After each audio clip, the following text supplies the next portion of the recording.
Yeah, dream. Oh, this hand is I think this is a very lot. interesting. Would you see bet range here? Kind of feels like the same idea. Your opening range is so wide, you're not supposed to really. I wouldn't have C bet range, no. Mhm. But I still think small sizing makes some sense for sure on this deck.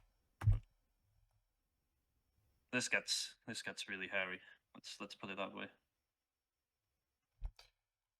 So. What are your thoughts on flop? Did you? I don't know if you read a sim for this one. This is a really. I No, I actually did looked at not. this hand afterwards. This one's really interesting to me.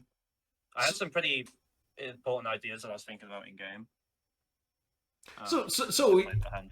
so his check raising range is 2 pairs plus. I guess ace queen might be in there as well, but other than that, it's basically 2 pairs plus type of range with the gut shots, obviously. Yeah, So I don't think you get to fold any gut shot. Probably some ace king with a backdoor flush draw, backdoor straight draw is decent defend. Uh, I don't think yeah, you get for to sure. three bet this though, because like if he's No, you just basically your aces won't beat value and they beat bluff, so it just doesn't make any sense. the equity against this continues when I click. It's just not. Yeah, it falls off quite a lot, I would imagine. Yeah, I think I would just like play as a call here with my range. To be fair, I think I would even have a I think that's reasonable. three I have betting so many range. hands I still want to just take the price, and play Yeah, to it. exactly. Like only hand really wants to go is like eights, nines, and jack ten, right? Like other than that, you're just like not happy to get it in. I guess pocket Yeah, so queens, the, but the, sim, like the sim I saw in this hand was like, he's actually meant to be really careful check raising flop, even with 2 pairs, even straights are mixing. yeah, Because the board actually shifts so much, and like the risk premium that he's feeling against my stack is so high that there's so many of his hands actually really struggle to play for it all on like a lot of runouts, like four straights, paired boards, like so various hand classes hmm shift a lot in equity depending on those changes. So something to really important to bear in mind here, I think, yeah. Like when you're his playing range this line. is well, it's already obvious in sense of it doesn't really have too many values. So and those wants to split the calls as well. So it's kind of wrecked here. He's going for it, Vince. Back now. This is all. Aye, aye, aye, aye. This is all about who you're playing against. I'm thinking like Yeah, absolutely. For sure. like it all comes kind of down like will he find like correct frequency, like typically how I'm thinking about it. If I get on the river, my thinking is he barrel happy guy or like very happy to blast it off, and is it likely he found bluffs on the flop? Because if he's barrel Mhm. happy and he finds bluffs, it is actually likely he might even overbluff this type of runouts, because I, there is a I, I, lot of. that's exactly what I thought was happening. Actually, when I thought about it for a minute, then I arrived at that conclusion. Actually, that was like where I actually ended up leaning, and you can see it with his hand. Actually, Yeah, it's his hand actually should basically never bluff river. He actually has pot share. yeah, Um, like it kind of feels like if he does that, it's probably not like giving up, right? Like yes, exactly. It feels like it's so hard to control regulate frequencies here because his 2 pairs want to check turn a bunch too, and like some of my like no equity hands about floated the flop, start bluffing like um he has to watch his frequency on basically every single street, but it's really easy to just pure something, especially if you're not yeah, mixing, right? Like exactly. frequencies are super, super important here. Yeah, and And I actually, and I even figured on the river, I was like, even his 10x, his 6 suited, Jack 6 suited, I actually arrived at those combos. Like when I was thinking the game, I was like, they might just be overcooking it too. And then I was like, okay, I'll call, fuck it. And when I saw that, it felt pretty good. I was like, yeah, okay, he's definitely overcooking this. So would have definitely been a mistake to fold against this particular player, and I kind of figured that in game. As you said, he's very villain dependent. hmm another thing is like it is kind of tied to that he's supposed to be very tight with his check raises in general in terms Yeah, of value, because once that is true, it's like it's not that difficult to find a 10 or a jack here to go for a check yeah. raise, right? So if you start counting all of that in, I do think this is just like a snap, unless you know or like you think your opponent is just like not somebody who's capable of barreling. In that case, I think it Mhm. happens that often when you encounter such players, though. There are a Yeah. few. There are a few. No, yeah, there are a few, but the GG 10K not usually the battlefield for that, for Yeah, sure. this is fine. Yeah, now it's worth saying that we have just like a joke of a lead right now. Like this is really problematic for these other guys right now. For sure, after like taking that pot down. What's your thinking over here? I wouldn't be using suited aces. I kind of just too good, so I'd just go down to offsuit aces, like low suited kings. I can free bet call pretty liberally for value. That's an important thing to mention as well. I'm not like super polar free betting at all. Like I can free bet and call off pretty happily with like nines and shit, you know. Yeah. With my stack, because I'm just not feeling enough risk premium. It doesn't cost me much to lose 20 blinds, basically. The guy also tanked for opening, which I thought might have been a tell, and he had ace nine off, so maybe I actually picked up something that maybe I didn't, you know. Okay.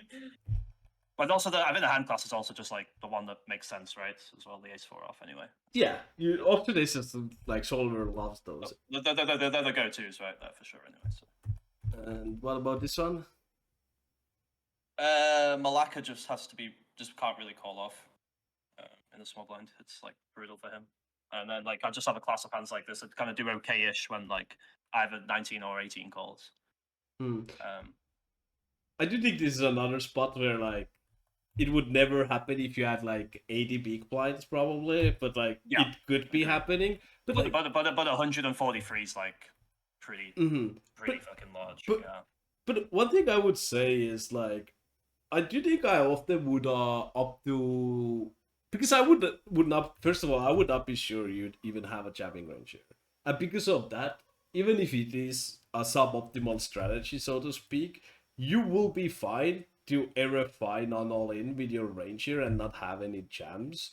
Because like, only thing that really happens if you do that is like, maybe you're not supposed to be opening 50% here, now it's like 45 or something. Yeah, you're gonna chop a few of the bottoms. Yeah, so you're just not going to overfold to 3-bets, but like yeah, in general I'm not like that big of a fan of this. In high stakes I don't really mind it that much, I guess, because like people actually know they can call. If you do this in like, yeah, especially the small blind is Malacca, and I'm pretty sure he knows like unpaired is like like pretty hard. Yeah, and if you do this in like 109, then this guy calls you with like yeah, pocket sevens. I would never ever do this in a 109. My goodness! If for anyone watching, like, do not try. Yeah, like this is a very calculated move. This was actually one of the hands that does shove if you play like the shoving strategy. I did look at this hand actually. Yeah, but so, yeah, like, but this is all like as soon as playing RFI only and dropping like a few of the percent opens is like totally fine too. I think it's like, depends on how you want to play it really. Yeah, but it is like if this guy's calling too wide, I think it's, you already read. Yes, correct. If that was a recreational in the small blind, I would never ever play a jam strategy. Yeah. Yeah, these guys always just have the nuts when I shove. What's going on? I told you 2 times I don't like the jam, and you ran into aces and kings, huh? Yeah. Also, how was I live on the turn? What the fuck? Yeah. I'd hope. I think this is too wide. Would it be like king for too wide? Yeah, I figured it might be. Like, as I said before, it's very difficult to go over like 55. In general, 55. It's just like, it's just pushing it. Yeah, I think I pushed it. Also, another thing is like, if it was this guy was on a big blind, I think I would mind it less. But like, you're against another big we're also stack. deep against. He's supposed to be actually play back against you quite a bit here, take a flop, and like, it just feels messy. Yeah, a little too much though. I guess you're just isolated.